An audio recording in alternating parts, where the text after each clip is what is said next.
Hello, everybody. It's Alex once again from Remote Work Life. Welcome and thanks for joining me. And today I have, yet another special guest. As I mentioned to you before, we only bring the best guests onto the Remote Work Life podcast. And today I have with me Job van der Voort.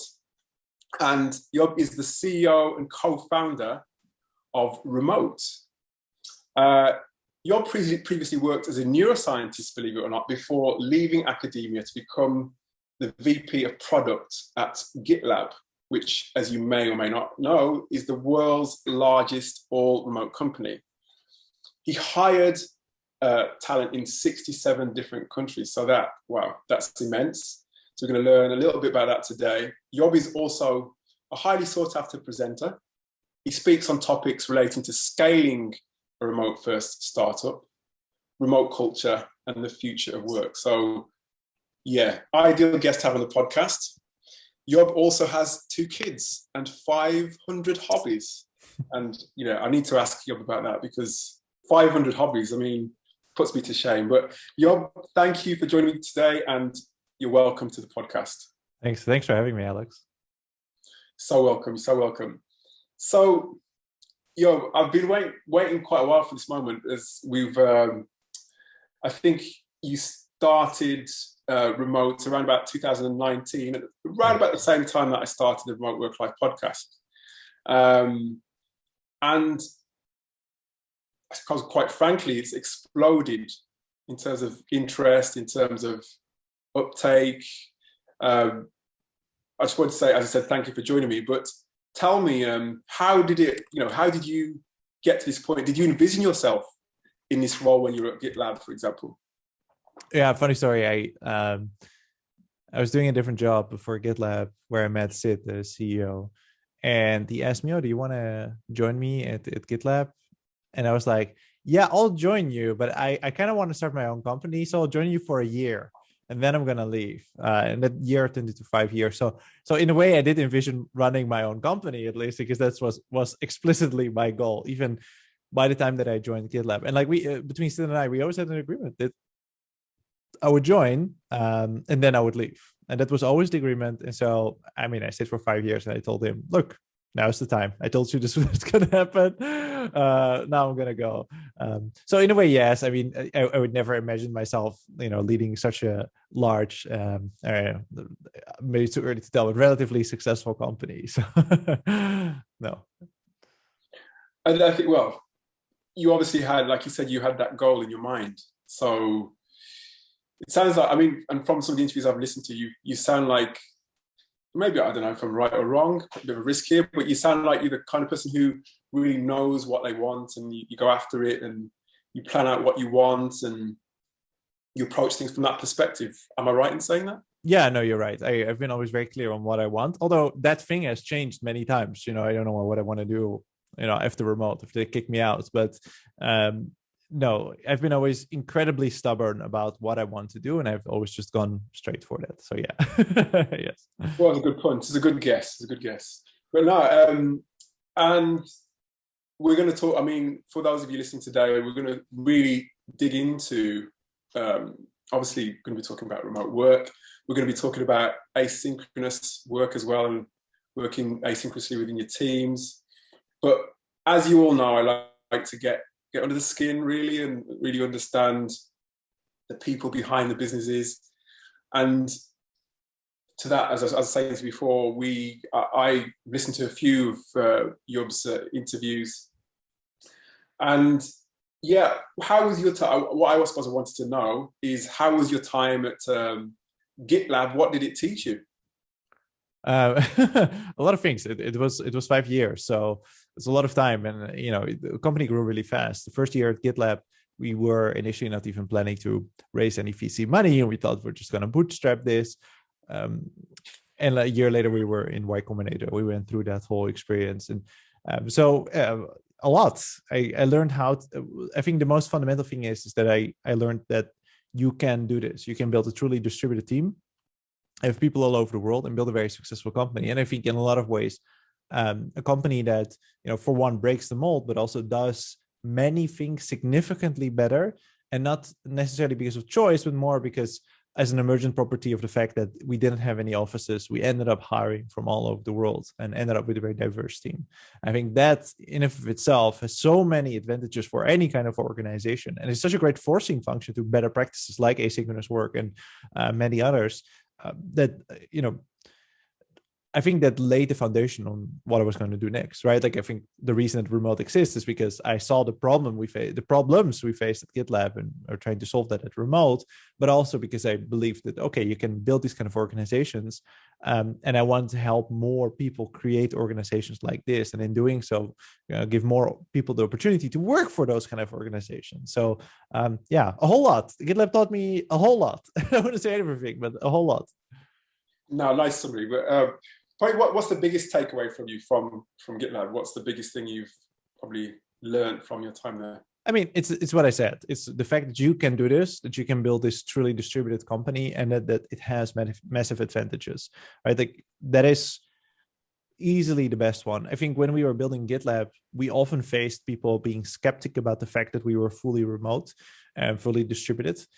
It was seen as a very controversial thing to do, something that was very rare and exceptional, and like only certain kind of the questions were always the same, like, oh, only certain kind of people, or you don't collaborate, or it's just because you're building this kind of company, or a million others, really. Like, for example, we knew at GitLab, oh, we were not a good acquisition target because we didn't have an office in San Francisco, so it would be very hard to acquire us. All of those things, they seemed super controversial at the time, but while in GitLab, it seemed so incredibly obvious that this was working. Yeah, that was the takeaway.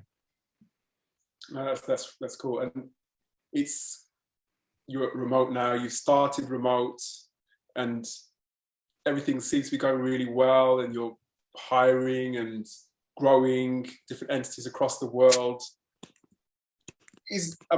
In terms of remote, how are things going at remote at the moment for you? I think pretty well. It's running companies really, really hard. And remote grew from, I think a year ago, we had 40 or 50 employees. Today we have 500 something. So that's a lot.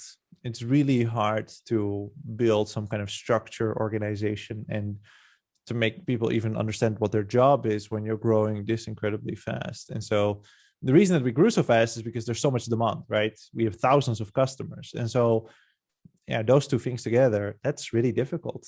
I think from the outside, and if you look at the numbers, we are quite a successful company. I think on the inside, sometimes it feels like everything else on fire, but it's also a little bit the way it goes with the startup. I think generally everybody that works as remote is working really hard to build something really, really good. I would give us an 8 out of 10 so far. That's, and the thing I've noticed about you, very, are you the kind of person as well who just really absorbs challenges and just takes things as they come? Or are you somebody who just really foresees what might happen and can prepare for those things? Well, I think a bit of both, right? In a startup, the reality is, and for any problem set, most of the things that you think are complex, you figure out in advance, and the real hard things you encounter while you're doing it, right? And the same goes with the startup. So I had all these grand visions about particular parts of how we were going to do things, and some of them really panned out, and some of them were still very much building.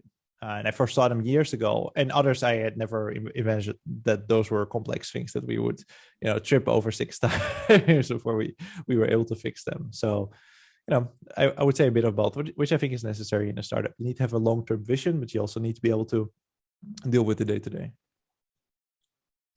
And what about, because in different podcasts, I hear you talking a lot about remote, but what about you and your career? You've talked through some of the challenges you've had so far with remote, but what about your career? For you, what have been the personal challenges that you've had in your career that you've had to overcome? I don't know. I always like to say that I'm not a very good example or story to listen to in that sense, because as we were saying early on, is that I like challenges and I overcome them by force of will. So I don't feel like I think I've had struggles like everybody else, but I never felt like, wow, that was like a major hard thing to come out to get over. You know, as I was saying, I think it's very hard to build a company. I think that this is probably the biggest challenge so far, career-wise. Fair enough. And it's a nice challenge to have that success. You're in, is it 67 entities now, you said, right? No, but we are around 60 or so that we have right now, and it's growing really fast. I think we'll be around 80 before the end of the year. So we're adding a lot these last 2 months of the year. And for those who don't know about remote, just could you give us just like an overview of what remote is all about? I mean, I know, but I don't want to bore people with my mission. So you tell us. It's very simple. If you have a company and you want to hire someone in a different country than where you have that company, we can solve that for you. We take care of payroll, we take care of compliance, taxes, and anything else that comes with it.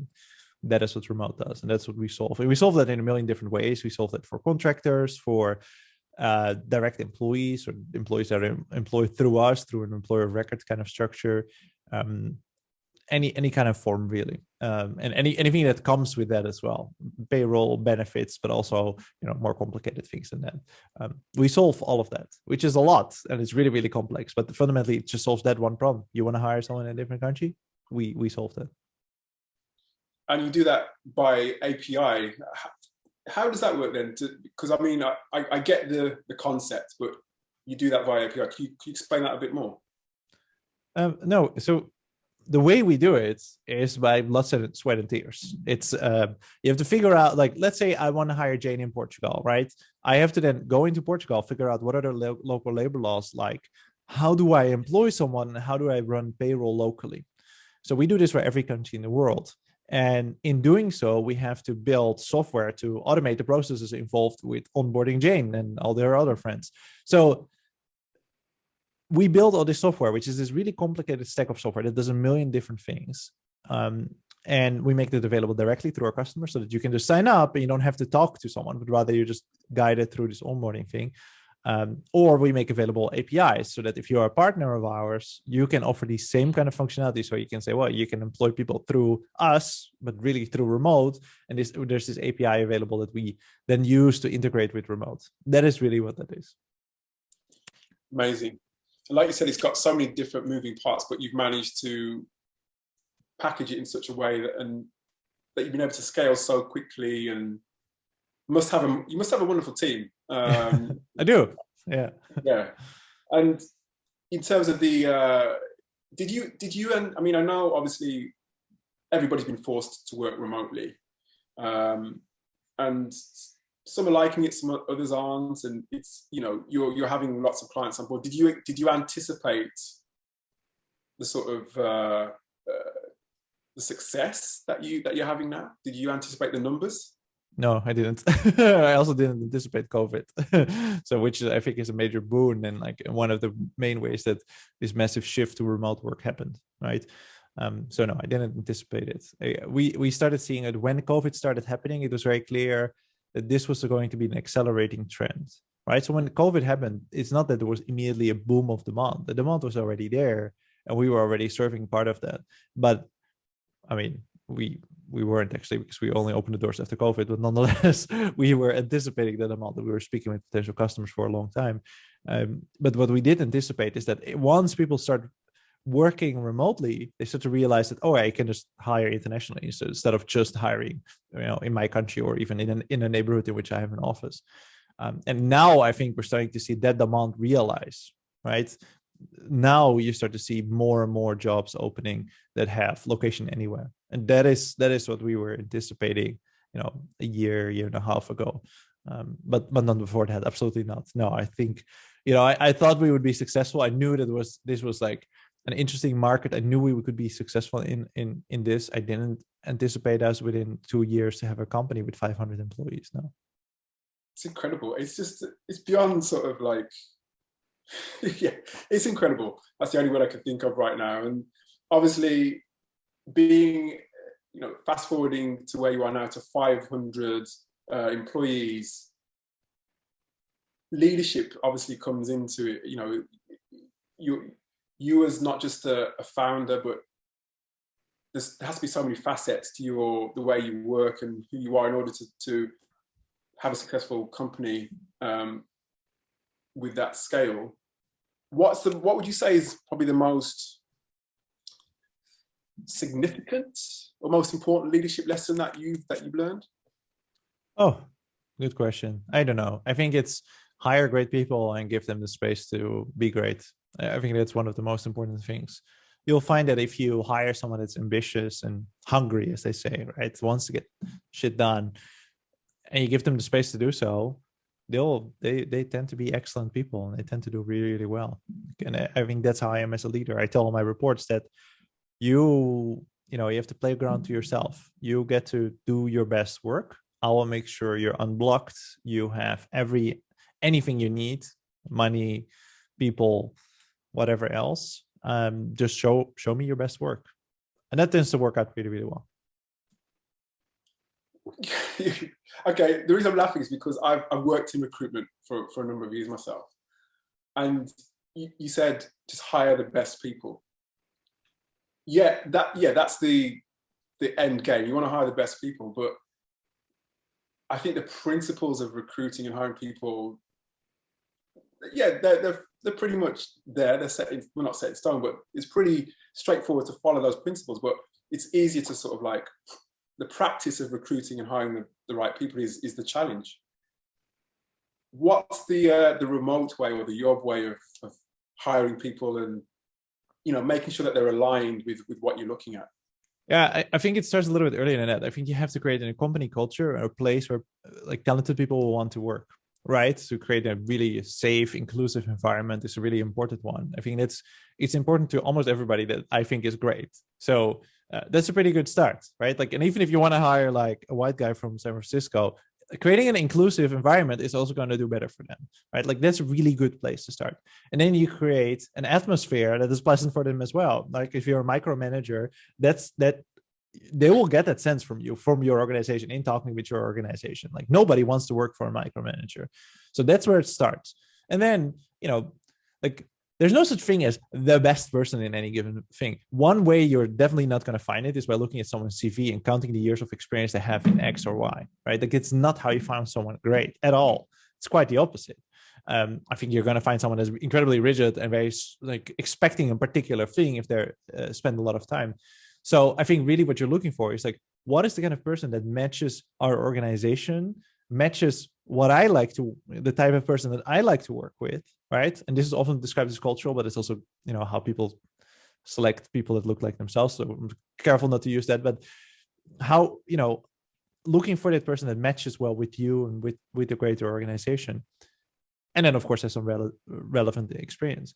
And what I find is that one of the best predictors if someone is successful at remote, not going to make any judgments with other companies, but at remote, is someone that is very kind, hardworking, and just very smart. And then experience in the relevant place in which we're hiring them into, it's definitely important and it's going to help them a lot, but it's not the solution to the hiring fit, right? The fit is going to be fully determined by all the other things, assuming they have the experience that they need to be able to do the job. And that's how I hire the best people. And so that means sometimes, we have people that don't have many years of experience in a particular function, but because now they finally have, they're getting the trust, they're getting the space to do the best work. That is why they succeed at remote. And so, yeah, I think a very large part, if not my entire team, is exactly people like that. I've never been CEO. So far, it's going pretty well. So I think that, that's what I was thinking about. It's like, I'm also new to this job. So like, let's all figure it out together. I don't necessarily have to hire people that can redo the thing that they have been doing in the past. Love that principle, love that way of looking at recruitment. And I think I've interviewed many people who work remotely. I've spoken to many people, especially those who hire and make the decisions. And I think it's very different. The way that remote companies hire, the tactics might be similar to sort of office-based hiring, but the thought process is completely, it's far removed. It's so much more, it's like you said, it's more about the person. The CV is not people are still so hung up on resumes and CVs, and don't look beyond the CV. And I think that's something that I can categorically say that remote businesses do better than any other. So yeah, I love that. Love it. Okay, so one of the biggest challenges actually I come across, and in fact myself, when I was I worked remotely myself, and there was a point where I became very isolated in my career, and perhaps got so focused on work that I didn't reach out as much as I should do. I just got my head down and did my work, and that was it. Yeah. Then I realized, I've got to do a bit more. I've got to be a bit more sort of out there. I've got to speak to people, and I've got to continue. I like to continue to learn, and that my inquisitive nature is what really sort of took me to that place where I was learning a bit more. But what's your approach to not just yourself continue your own development, but also for your team as well? What's your approach to learning and development to keep moving forward? I think it really depends on like what part of the organization, what kind of person you're talking about, right? Like I think it's very different for the people that report up to me directly are all executives who have a very different kind of path than an individual contributor in the organization. I think as an organization as a whole, there's a few things you want to do. One is you want to make sure that for any given role, there's a career path available to them, right? Whatever that might be. And it might be, moving up in the organization, so becoming a manager or a manager of managers, or moving, horizontally to a different function, or just at like a different seniority, right? And all of those have to be available to anybody in the organization. If there isn't, they're going to leave eventually because they want to make steps up in their career. And like they also want that recognition, like I am growing and I'm getting better, so I want to actually move up in roles. So that's one, which is like setting the framework. And then you want to make sure that everybody has a manager that understands that part of their role is to help their reports grow and like grow in their function and grow in their capabilities and how good they are, and that and wants them to succeed and can help them in succeeding. And like again, this is an organizational structure trick, but like if the people have too many reports, they can't do that, right? Which is more acceptable, but nonetheless unacceptable. More acceptable higher in the organization, but definitely, if you are an individual contributor, your manager should have time for you. Like they should have time for you. And then beyond that, as an organization, you want to provide opportunities to learn and to develop yourself, and it can be in all sorts of ways, right? Like both internally as well as externally, through making available budgets, through coaching them to become leaders, for example, by offering courses and whatever else, and internal things with that. We have a learning and development team side of remote, so growing. The company is not that old, so but yeah, I think it's a combination of all of those things. I think that is what is most important, that there's many different ways that you do this, that you support people's growth within an organization and sometimes outside of that. Mm-hmm. No, I like that. And talking about the team, obviously, continued learning is an important thing.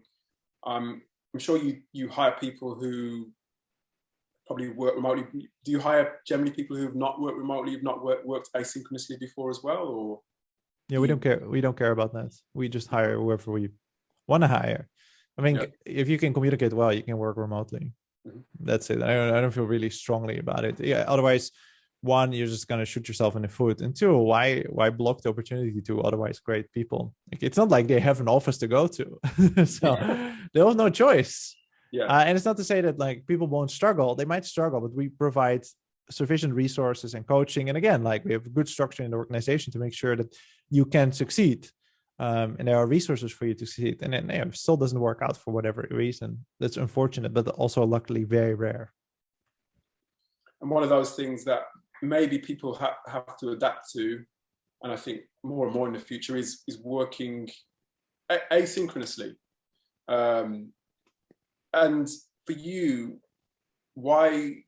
Because I mean, this is something I think obviously it's gonna grow. It's people talking about it a lot more now, obviously, than they used to talk about it.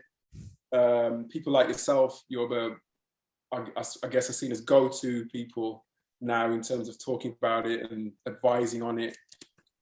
But in your view, why should leaders care about adopting async work practices? Well, if they don't, their businesses will fail. So I think that's a pretty good reason why they should care about it. No, the reality is very simple. If you don't pay attention to this, if you don't start working asynchronously, if you are a remote company or even if you're not, you're going to be in meetings all day. That's it.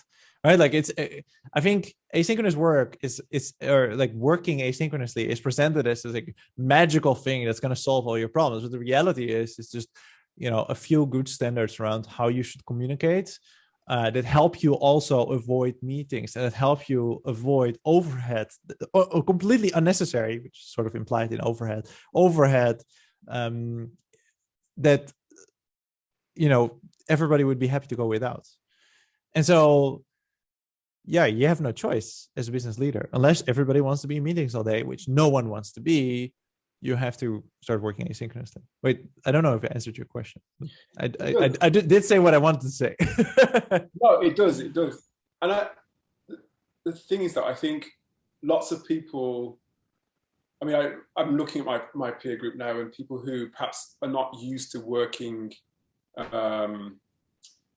remotely, it's almost, there's a block, I guess, a mindset block, I think, in the sense that people still feel as though if they are in a meeting, that they're doing things, they're getting things done, and therefore they add more and more meetings to the diary, which I just find just something that I can't get over. And it seems as though that people are not necessarily thinking about, or even, I don't know, thinking that asynchronous work can be easily adopted. Is it something that can be easily adapted? I know you said that each team and each business has to have its own way and its own way of working, but how easy? Actually, that's a difficult question to answer. Instead of that, I'll ask you: how should leaders approach trying to address an over-dependence on meetings? Stop having meetings. That's the trick. Stop having meetings and just try to write things to each other. That's it. There's nothing more to it. That's the whole secret. It's just stop having those meetings. Like, just consider for a moment, do we need to have this meeting? Is this valuable to have? Like, and there's a few very simple rules you can follow. One, are you just sharing information? Don't have the meeting. No point to have a meeting at all. Just massive overhead and delaying particular kind of information. Rule number two, if you have a meeting, make sure it has a clear agenda. Everybody has seen it in advance and everybody contributes to it. And then you can just add on top of that a million different things just for meetings by itself. But like, if you say, well, we want to stop over relying on meetings, stop having those meetings and like find other ways. You will literally be forced to find other ways to communicate with each other. And if you're remote, and especially if you're distributed, so you're not all working at the same time, then that other ways means you have to write stuff down somewhere or record it, right? Like speak it into the air, into a Loom video, whatever else. And the moment you do that, you are working asynchronously, right? It's like there's a trap you can fall into, which is to say, well, we're going to stop having meetings. But now we're just all chatting on Slack all the time. And everybody's expected to be online at the same time because we are really bad at sharing information. And I think that's actually likely that you're going to fall into the trap if you're just immediately going to stop having meetings. But if you think about for a few minutes, what if we write things down in a place where they belong in appropriate context and make it so that they are non-ephemeral, right? Slack being ephemeral, the messages disappear essentially once they're out of sight. And then we put things in a Notion page or in our project management tool or whatever else. You're working asynchronously. That's it. That's the solution. Nobody wants to be in meetings all day. And like the few times that you are in meetings, you should spend that time, enjoying seeing each other and having an interesting conversation like we are. But how to address it: stop having those meetings and then figure out other ways. Create a single source of truth for all information and write stuff down there. Mm-hmm. I know you said write things down. Lots of other, well, I say lots, but people are adopting things like videos, short form videos and short form even audios now is something that's pretty big. Yep. Do you do that as well, or are you mainly written form within remote? No, different media for different purposes. And the nice thing about text is that it's easy to search through and easy to structure, whereas you cannot easily structure video or audio. And luckily, Loom and like Yak and such, they now have transcripts which are okay, not great, but they're okay. And some of them you can search, so that helps. But you need to have some sort of like central place where you record your documentation, your information. And that central place can be different for different projects. You might want to have one for the whole company, for example, but then for different projects, it could be, a particular project management tool, or whatever else. But writing things down is nice because it makes things easy to find. Mm-hmm. No, yeah, agreed.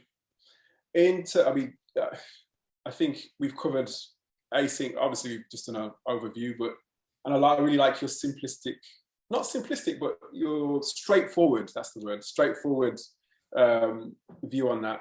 And I think maybe, I guess maybe people are just overcomplicating things. Or maybe I'm oversimplifying things. I think it's a bit of both. You think? Well, I do think that people, like you said, if there's no point if people are just sort of creating meetings just for the sake of creating a meeting, then why is it there in the first place? But no, it's good to hear that. But what I wanted to ask next is really what's in store for remote going forward? What does the future look like? And also from your perspective, you obviously you're a father. You recently had a second addition to your family. What's in store for you personally as well? Well, no more kids, Alex. That's we're done with the kids. 2 kids is a lot. Very happy with them, but no more. No, look, Remote's doing really well as a company. We do a few things, but our ambitions are far greater than that. So we have a lot of exciting things to come out, most of them next year, as the year is ending now. Yeah, for me personally, it's doing that and just enjoying my family. Like, I think we're really ambitious with what we're doing with Remote. It doesn't nearly feel like we are have arrived to where we want to be. We have a really long path to go. So there's a lot to do. Well, as a fellow dad myself, I've got 3 kids. You're dealing with different time zones, different, you're in Portugal, right? And then you've got people in the US you've got people, well, all over the world. A big part of my audience are people who are parents who probably working from home sometimes. What would be your biggest piece of advice? Obviously, you've got to be organized. I think everybody would say that, but what is your biggest piece of advice for people who are trying to find a balance with work and home life, and what would you say? I would say prioritize what is important, which is your family. Your kids won't give a shit about what you did in your life, in terms of work, whether you were successful or not, whether you were the best or not. So prioritize your family. That's a regret you'll never have. And that's it. Like I actually live in the Netherlands right now. One of the reasons we moved is to be close to my parents, and that's one of the best things I've ever done. So my kids can enjoy their grandparents, and it's really, really nice. And so I prioritize that. They didn't move. If it was for remote, maybe I would have moved to the US, where many of our customers are. That's not the choice I wanted to make. I would be a terrible leader if I was very unhappy, and I would be unhappy if I couldn't spend time with my kids and if I couldn't prioritize them. And so that's it. And how do you prioritize when you have like a lot of work going on and you can work 24/7? It's by aggressively prioritizing. Block time for your family so that your work doesn't interfere. Put away your phone, or make sure that your phone is you don't have your work applications on your phone, for example, so that there's no work calling you while you're with your family. I think that is a easy trick, but an important one. It's been great finally to have you on the podcast, and I for one will be keeping an eye on what Remote is doing for the future. And yeah, you're welcome to join us again any time. And you said you got some things in store for 2022. We'd love to hear from you again 2022, just to hear what those updates are. But Sure. for now, Yob, thank you so much for joining us on the podcast. Thanks, Alex.